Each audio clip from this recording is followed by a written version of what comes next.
Welcome back to Andy's Guides. In today's video, we are going to show you how to select multiple items in Miro. Let's begin. Now, the first thing that you need to do is to log in using your credentials. If this is your first time in Miro, I need you to click the sign up option. And from here, just to follow the on-screen instructions and you're good to go. Selecting multiple items in Miro is very useful for moving, editing, or organizing content more efficiently. Because the thing is, when you select multiple items, it can significantly enhance your efficiency and workflow. You can move several elements simultaneously to reorganize your board without needing to adjust each item individually. There are two ways for you to be able to select multiple items in Miro at once.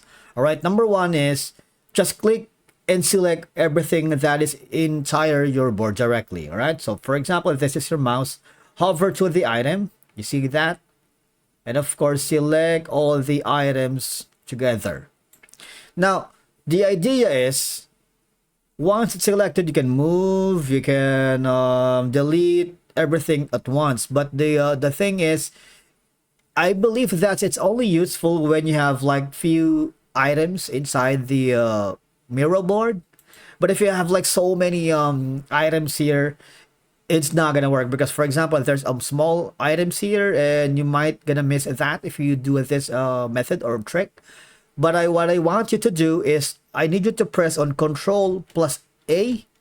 That is selecting everything that is inside your board here with Miro. All right, it's a very straightforward process. And the thing is, selecting multiple items to assign roles, tasks, or labels to specific elements helps you to clarify responsibilities during collaborative sessions. All right.